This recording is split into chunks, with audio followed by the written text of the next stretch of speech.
Hello, everyone, and thank you for joining us. My name is Elizabeth Evans, and I'm the Manager of Research and Consultation for North American Operations here at Grant's office. And today we will be discussing funding the future, navigating the 2025-26 federal budget priorities for innovation, workforce, and sustainability. Before we get started, I just want to run over a few quick housekeeping items. First and foremost, know that you can listen hands-free over your computer speakers or headphones. There's no need to dial in, but if you do become disconnected from your computer audio, you can use the audio and video menu at the bottom of your screen to access this feed by phone instead. You can also ask questions at any time using the question and answer interface on the right-hand side of your screen. Feel free to submit as many questions as you like throughout the presentation, and we'll get to as many as possible during our time here today. And finally, know that this session is being recorded. The recording will be available for download at the Grants Office website, provided in the chat box here for a link and that's going to be available starting tomorrow. The PowerPoint slides that we're sharing will also be available at that same location, or you can send us a quick email request to education@grantsoffice.com. Again, that's education@grantsoffice.com. We'll get that dropped in the chat for you as well.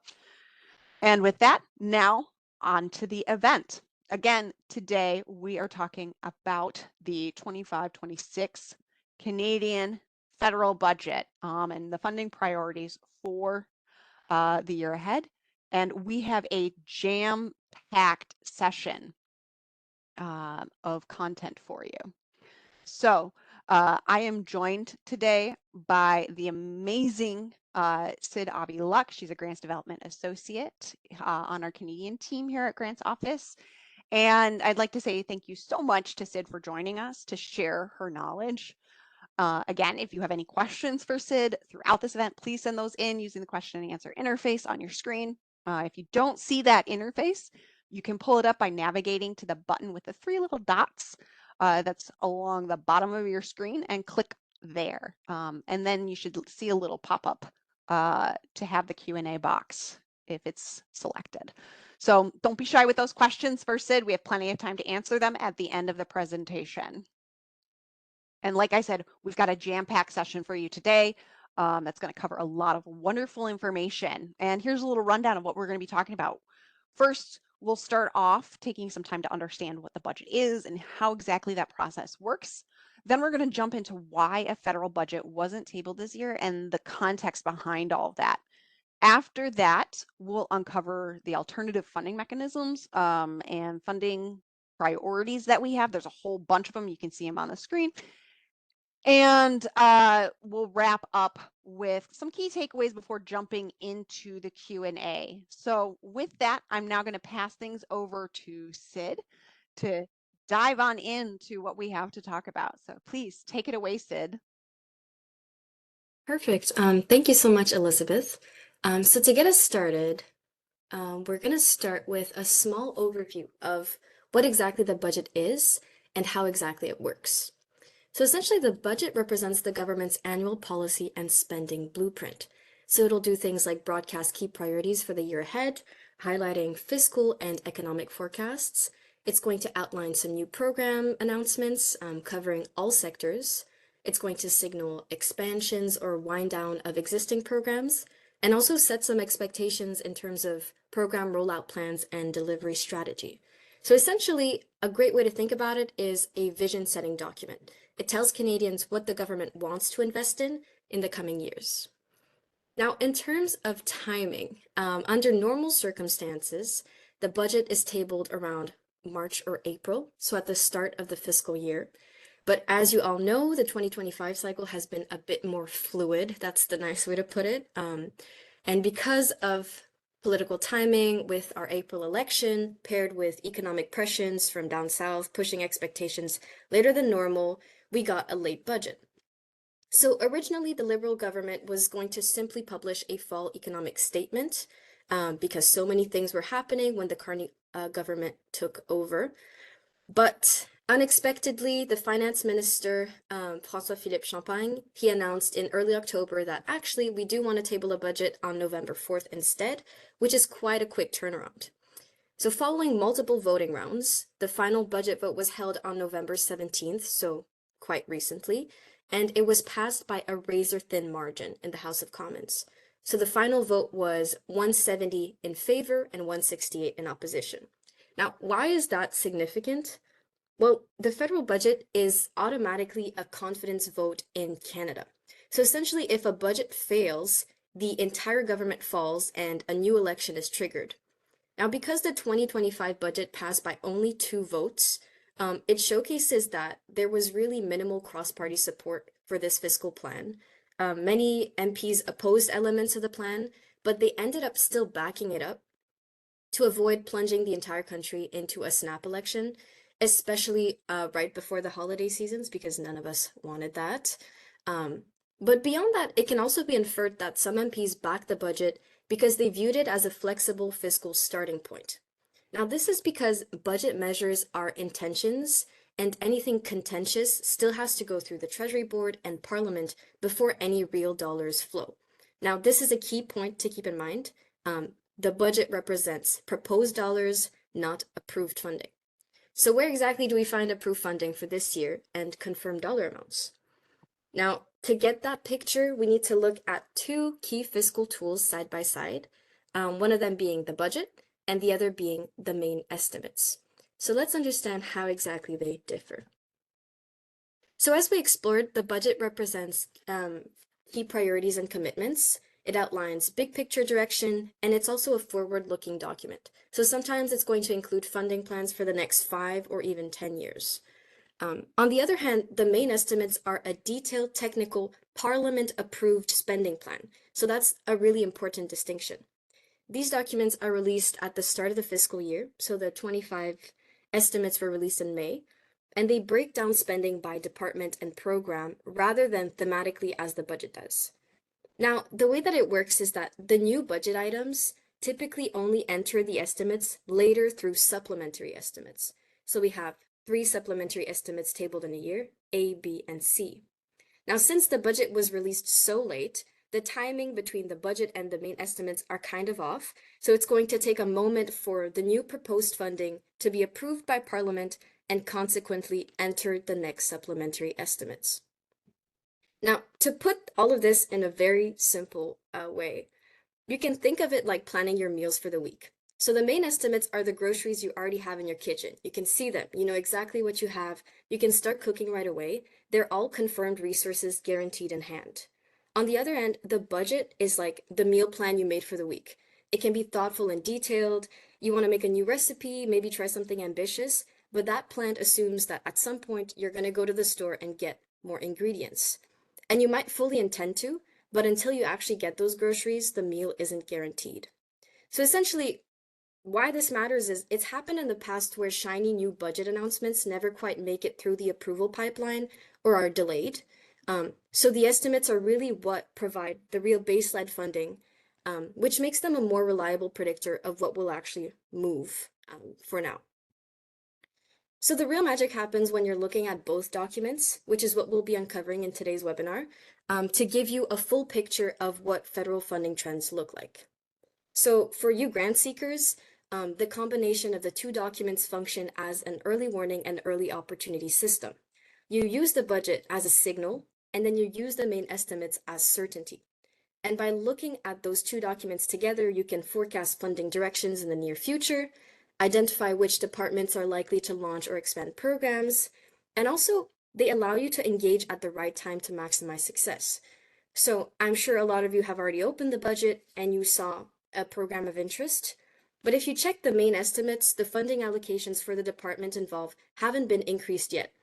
So the best strategy there is to wait to engage. Wait until that funding is translated to the main estimates. So now that we have a better idea of how the tools work, let's explore a bit about the system behind them. So how exactly does money move from Parliament to departments and ultimately into our own hands? So first, it's important to note that Parliament holds the purse. So they approve spending through appropriation acts, and that's basically legislation based on the estimates we recently explored. So once funding is approved, it flows through 4 main types of federal organizations. So the first one being ministerial departments. These are the core departments like Transport Canada, Indigenous Services Canada or Canadian Heritage. They are usually the ones delivering many of the largest grants and contribution programs that we all know and love. But Parliament also funds other major councils and research agencies. So, for example, I'm sure you've all heard of NSERC or the Canadian Institute for Health Research. These are bodies that focus on research and academic funding opportunities, but they get their funding directly from Parliament as well. There's also what we call departmental agencies. So I'm sure you've heard of the Canadian Space Agency or Parks Canada. They have their own programs that they administer, and they also get funding directly from Parliament. And then lastly, we have crown corporations, like the Canada Mortgage and Housing Corporation, that also receive funding from Parliament and administer their own programs and services. Now, this can get a bit confusing because many councils and agencies and crown corporations report to a minister or department, but it's still Parliament that funds their programs directly, not the parent department. So essentially what that means is that all of the players from that second column, that green column, they operate within their own appropriations and run their grant programs independently. Some of these programs, some of these bodies might even have sub-organizations that administer their own set of programs. But again, what's important to keep in mind is that funding for all of these organizations come from Parliament's approval. So now that we understand the federal funding framework, let's jump right into the contents of this year's new budget. So when you step back and look at the 2025 Canada Strong budget, there's a few big trends that really stand out. The first trend is that there's a major focus on infrastructure and housing, with significant new funding aimed at modernizing industry and communities, but also increasing housing supply, which is obviously a huge priority for us, considering our current housing crisis. The second huge update is that defense spending is ramping up substantially. So this reflects a commitment to strengthen Canada's military capabilities, especially in these uncertain political times.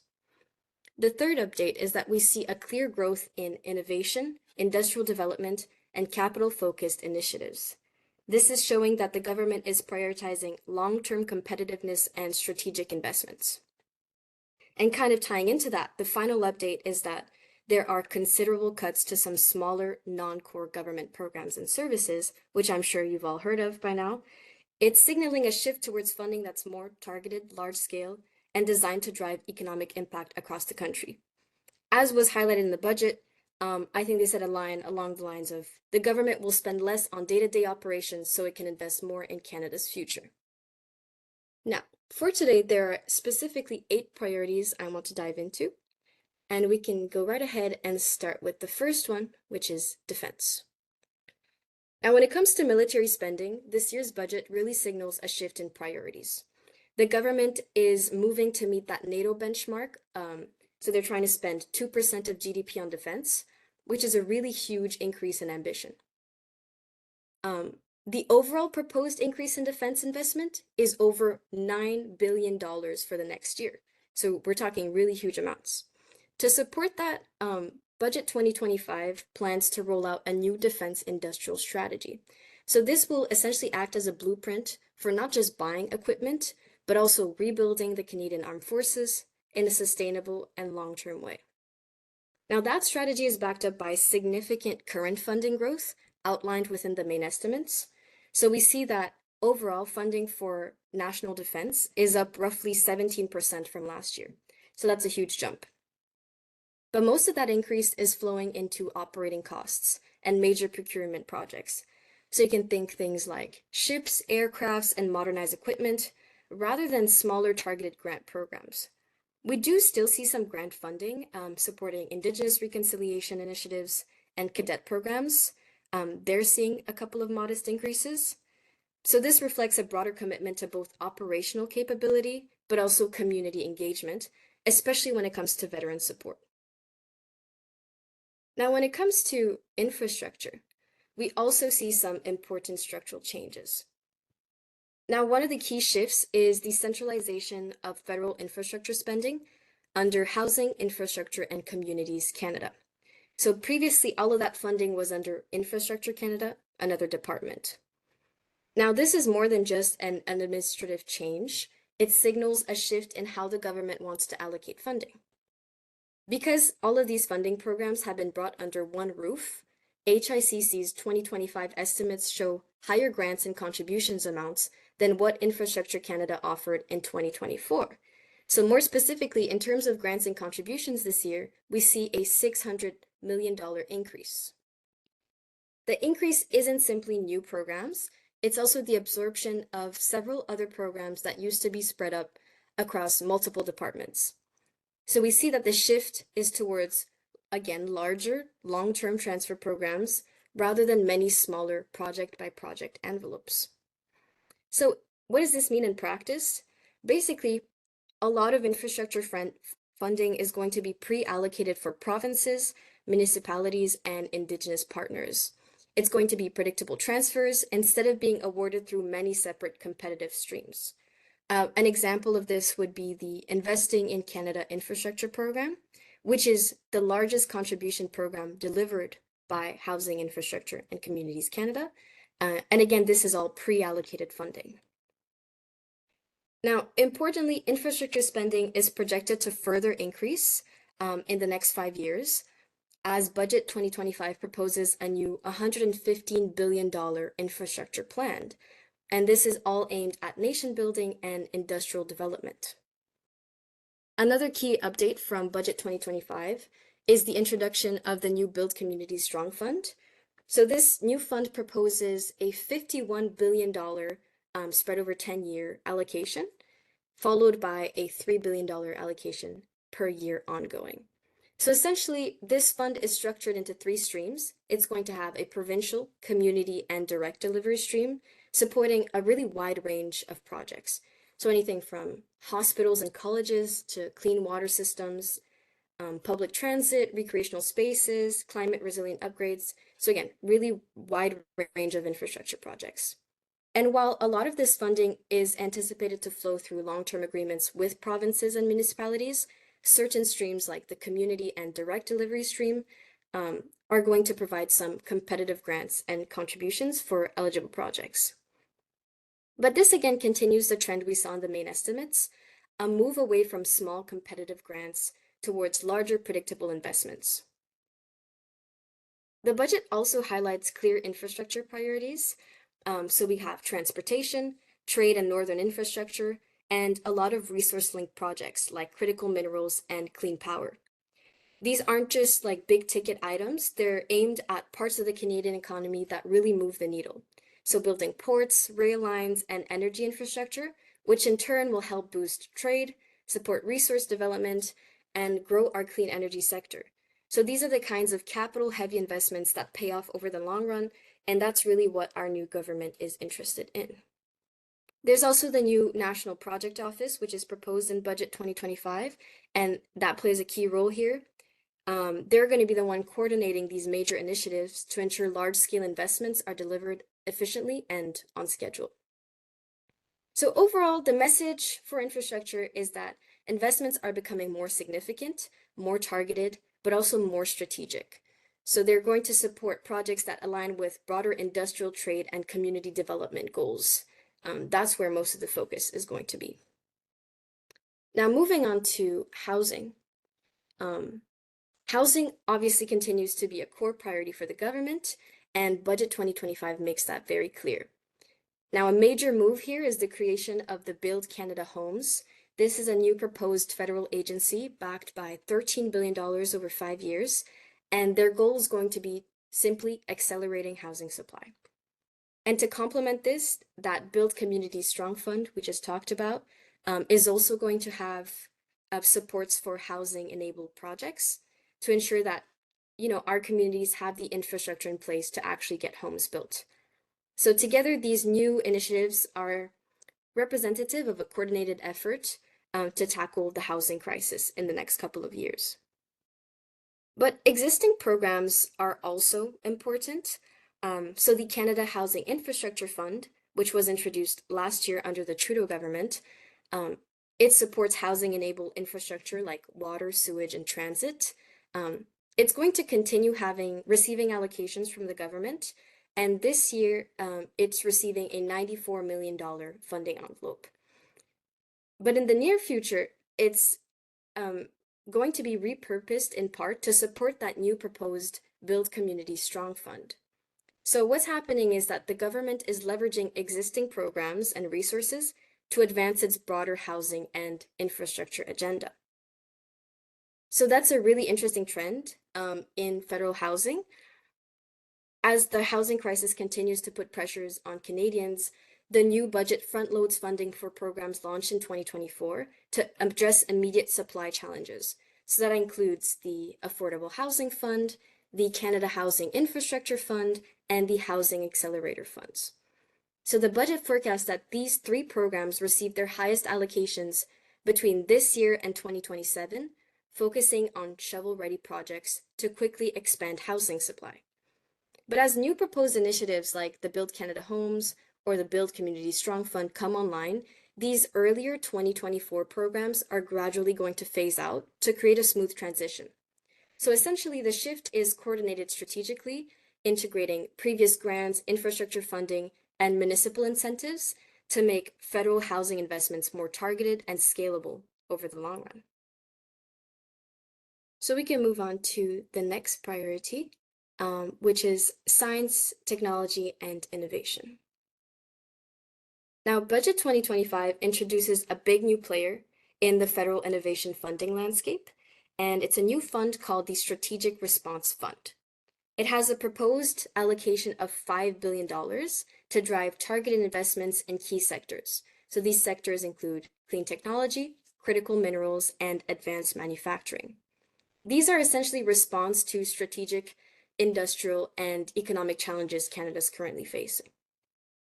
But at the same time, some existing programs like the huge Strategic Innovation Fund and the Global Innovation Clusters, which have all been central funding sources for Canada's innovation ecosystem over the last several years, these programs are eventually going to be streamlined under this new fund, signaling again a shift towards a more coordinated strategic approach when it comes to innovation funding.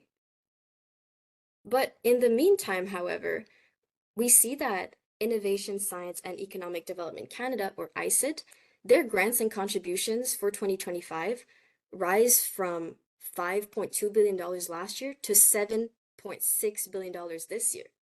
So we actually see a rise in grants and contributions. And the Strategic Innovation Fund itself also increases its allocation for 2025. It increases by $400 million. Same thing for the Global Innovation Clusters. They're also increasing their allocations for this year. So while these initiatives are planned to phase out in the future, they remain extremely relevant funding sources in the coming year. And this is, again, noting the difference between what's written in the budget and what's actually been approved by Parliament right now. Now, similarly, federal funding for research continues to climb. So, for example, NSERC shows an increase in about $100 million in grants and contributions in 2025, and Budget 2025 builds on that by reaffirming support with new investments aimed at attracting global research talent, expanding research infrastructure, and supporting large-scale projects through the Tri-Council system. So for those of you who aren't aware, the Tri-Council system are the three main federal research funding agencies in the country. So they're also predicted to receive a lot of funding in the next couple years. It's also not just about grants anymore. Budget 2025 expands support for innovation through broader initiatives. So these include tax incentives and financing programs, like the new Productivity Super Deduction Program. This program is for manufacturers investing in clean technology and advanced equipment. So again, we see these targeted sectors. There's also a clear emphasis on emerging technologies, including increased support for AI initiatives, which are all the rage, like the AI Compute Infrastructure Program. So this showcases that the government is really serious about keeping Canada competitive in the global innovation space. All right, we can now move to the next priority, which is sustainability.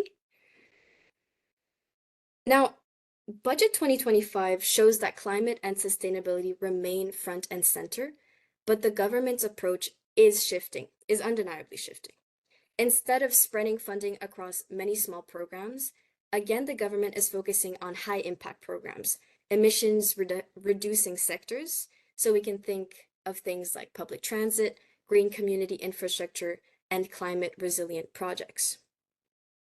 Natural Resources Canada continues to back major initiatives like clean electricity, energy efficiency, and critical minerals. Um, and there are new investments, including the $2 billion Critical Minerals and Clean Supply Chain Package. These were both introduced in Budget 2025. And essentially, these new investments push to modernize Canada's clean economy. The 2025 main estimates, however, showcase a $180 million decrease compared to last year's grants and contributions, but most program allocations remain very close. So for next year, Natural Resources Canada doesn't have significant drops in terms of their grants and contributions, but with the introduction of new programs announced in the budget, we can definitely anticipate huge funding coming to them in the next couple of years. But at the same time, we're also seeing a wind down of some older multi-year programs. This is especially affecting Environment Canada's grants and contributions. Environmental Canada had a drop of about $300 million in their grants and contributions this year, reflecting fewer smaller community grants and nature-based projects. So for example, the government is planning to phase out the 2 billion tree initiative. But to complement this, the new government is expanding clean tech tax credits and also ramping up supports for clean manufacturing and industrial decarbonization through other departments like ICID and Natural Resource Canada. So overall, the picture once again reflects a strategic concentration, less scattered programs, and more money and attention where it can drive the biggest climate impact, but also importantly, economic transformation. All right, we can now move on to our next priority,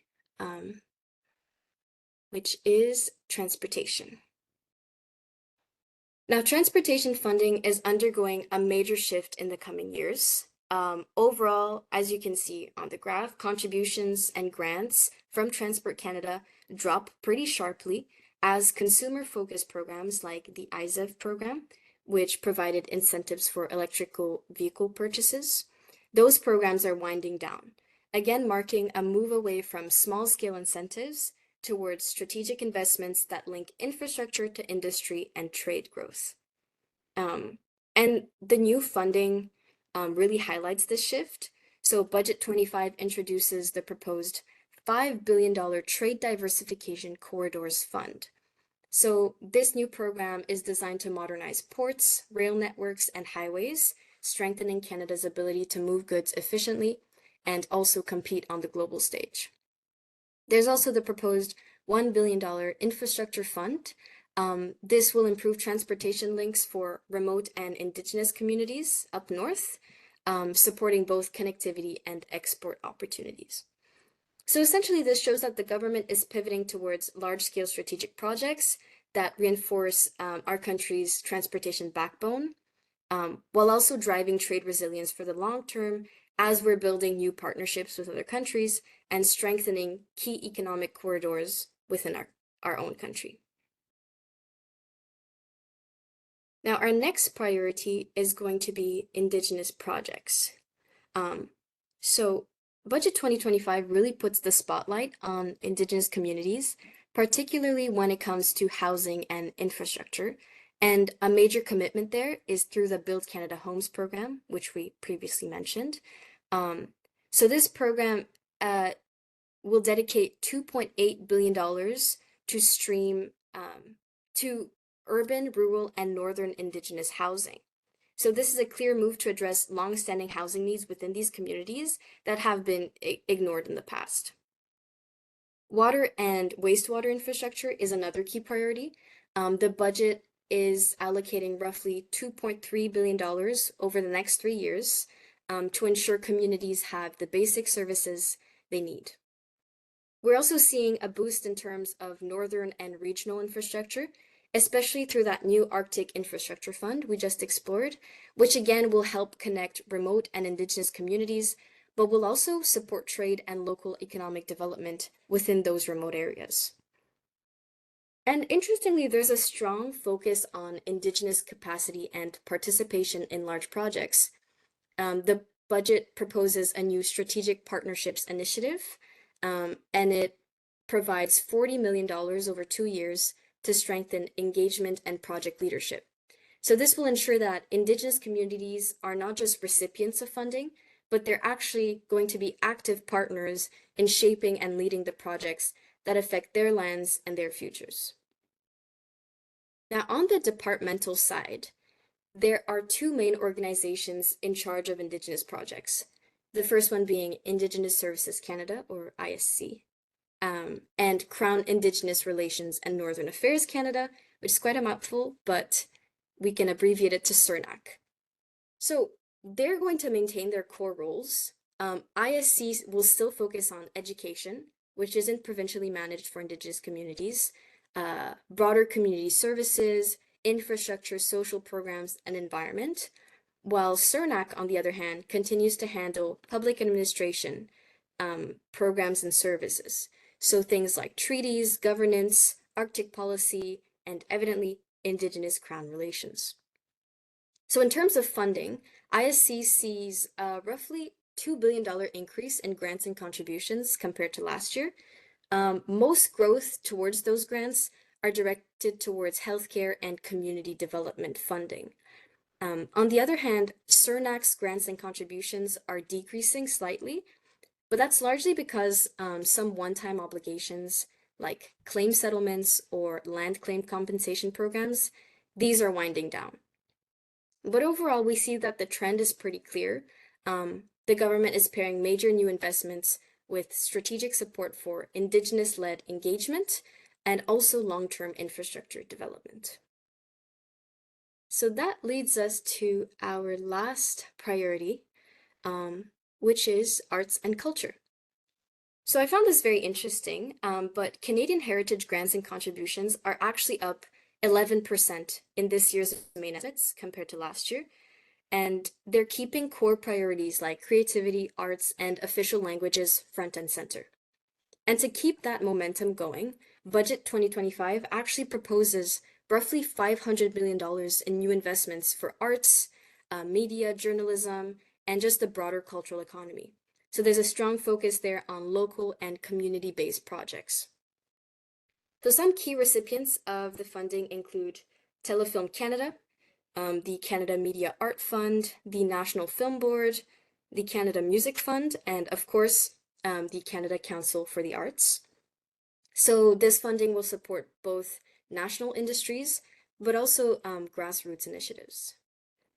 In terms of community and journalism support, that's going to be emphasized through programs like Building Communities Through Arts and Heritage, but also the Canada Arts Presentation Fund. And these new funding allocations are what are going to help smaller organizations and nonprofits, festivals, local news outlets grow. So, however, not all funding is increasing. We do see that some legacy programs are being reoriented or phased out, like the very popular Canada Cultural Spaces Fund. And the reason they're being reoriented is just to better align with the new priorities. So the shift means that while some traditional program structures are changing, resources are being redirected towards more strategic projects. And unfortunately, one of the effects of this is that while organizations wait for the new funding streams to kick in, they might feel a bit of a funding pinch in the near term. But then the upside is once those new budget programs are approved, and they do start, supports for the arts are going to be more predictable and designed to make a bigger impact. So definitely stay tuned for more details on those new arts and culture funding allocations. So that was a quick overview of what's to come in terms of funding for federal priorities in the coming years. Now, I know that was a lot to cover, but if you were to take away just 3 key points from today's session, this is what I would focus on. So the first thing is, we've seen this repeatedly, I've mentioned this repeatedly, federal funding is increasingly concentrated in large, long-term, predictable programs. So we're moving away from having many small competitive grants. So this approach, on one hand, it gives communities and institutions and organizations the certainty to plan multi-year or phased out projects that align with the government's strategic priorities. So the goal here is really to focus on long-term developments, long-term projects. If you're getting grant funding for just a year, it's hard to build out your project further if you're not getting stable funding. But if you're an organization that's focused on smaller community-based projects, don't worry, there's still funding out there for you, um, but it's located at the foundation and provincial level. These are going to remain a strong source of support for those short-term localized initiatives where direct grants from the federal government are going to be even more limited moving forward. A second key point is to treat the budget as a signal and the estimates as confirmed funding. So you'll definitely want to keep an eye out on the upcoming supplementary estimates over the course of the year.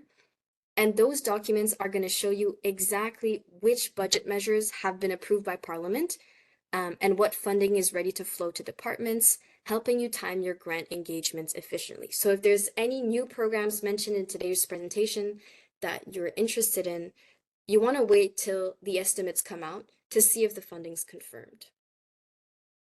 Now, finally, if you want to explore funding more broadly, or you already have a program or a project in mind, it's never too early to start.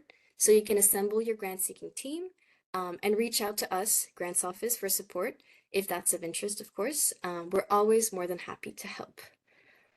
And from there, I'll pass it along to Elizabeth to explain a bit of what we do if you aren't familiar with our services. Great. Thank you so much, Sid. That was such a wonderful plethora of information that you provided. And looks like we've got plenty of time for some questions. Before I do jump into the questions from the audience, I want to quickly share some information about Grants Office. For those who haven't had a chance to poke around our website previously or even recently, I want to make sure you know that we have a ton of free grants intelligence resources available for reference. From webinars and mini videos to white papers and articles, we have a plethora of topical information to support your grant seeking efforts. So I definitely want to encourage you to scan the QR code you see on your screen and check out our website. And Kate can drop a link to that page in the chat box as well. So scan it, check it out, especially if you are new to the practice of grant seeking. You might find our Guidance for Grant Seeker mini videos series super helpful. And of course, like Sid said, if at any point you are feeling overwhelmed by that grant seeking process, just know that we are here to help you. So Grants Office has a variety of grant seeker services available to support you on that journey. You can contact us at any point in time, at any point in the grant seeking process, whether you're not sure what grant opportunities are out there for specific effort or in general, or whether you're ready to start working on an application and you want a little extra help to get over the finish line.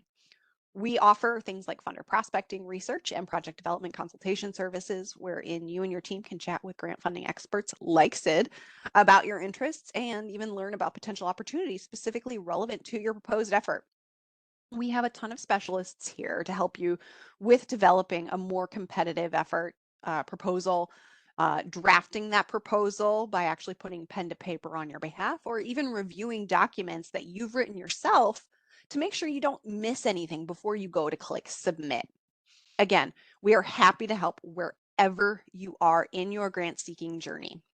And with that, hopefully I have given Sid enough time to catch her breath and have a sip of water. So we're going to go ahead and jump on over to our Q&A session because I do see that we have a few questions here from the audience. And again, don't be shy. Please drop those into the Q&A box. So the first question for you, Sid, how has the delay in this year's budget going to impact timelines for grant seekers or rollout of grant opportunities? Yeah, that's a really great question. So as we mentioned, the budget only outlines spending plans. So in terms of all of the grant programs where funding has already been committed, that funding is continuing as usual. So ongoing programs, there's no delay there. But when it comes to the new programs introduced in the budget, again, it's going to take a moment for those programs to be approved by Parliament, added to the estimates, and the allocations given to the departments. So old programs are fine. New programs, there's going to be a bit of a delay there. Um, yeah. Great. Thank you so much, Sid. All right, we've got another question.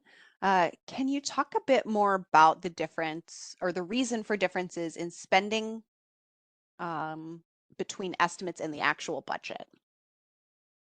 Yeah. So the main estimates are only going to include spending within existing authorities, so they're prepared earlier, often before any new policy decisions are finalized. Whereas the budget, again, is going to introduce those newer programs, those expansions of programs. So planned spending might appear higher than what's on the estimates, but then through the supplementary estimates, we're going to see that new funding kicking in. Great. Thank you so much, Sid. Now we've got another question here that's asking about a specific grant fund, how they can apply to elementary and community by educative technology. Does it apply? And they've shared a link to the grant program. That is an excellent question. And that's something that I think is going to be best handled on a one-on-one conversation. So what we'll do is follow up with you via email after our event today so we can take that offline and dig into your particular situation a little more. But thank you for submitting that question. And then we've got one last question thus far, unless anybody wants to send anything more in. Can we expect to see more changes under this new leadership? And I'm assuming they're talking about spending priorities or budget amounts, things like that. Yeah, that's a great question. I think we've already seen a lot of that like so far when it comes to infrastructure spending, defense, all of those administrative cuts. Um, so we're already seeing a shifting of priorities and funding focus. Again, it's going to be capital intensive projects that are going to receive the most funding. So the goal here is long-term investments. Um, so again, we're refocusing from smaller competitive grants to larger long-term economic development projects. So will we see some new ones further than that? Potentially, we might. But I think the new government has done a good job at signaling where they want that change to be and how they want those transformations to happen under the new budget right now. Gotcha. Thank you, Sid. And it looks like we've got one more that popped up while you were speaking. This person's asking, in the past, pre-revenue startups have faced barriers for grant funding, grant seeking. Is there any distinction in the new proposed funding that may create opportunities for startups? Uh, Not sure if we have those details yet, but anything you can share there? there's definitely more private sector funding, but for startups specifically, I'd have to dig a bit deeper. Most of the updates that I gave were for large companies, but I can definitely dig into that and reach out to, uh, I think we have his email here, Sam. Yes. Um, Perfect. I can Yep. definitely look into it and reach out to you, Sam. Wonderful. All right. Well, with that, that's all the questions we have in the chat so far. Um, so if we didn't get a chance to answer your question because it was a little more in the weeds and better suited as a personal conversation, or if you think of something later, please don't hesitate to reach out to us via email at education@grantsoffice.com, and someone will be in touch shortly. So to wrap up, I'd like to again thank everyone for joining us today and to Sid for sharing this wonderful information. Remember, today's session has been recorded, and this recording, as well as the slides, are going to be available on the event's resources page within the next 24 hours. So if you missed anything or you want to visit one of the websites we mentioned, share this with a colleague, you can definitely go back and check out those things at your convenience. We hope you found this to be a valuable use of your time today, and we look forward to seeing you on future Grants Casts. Thank you, everybody.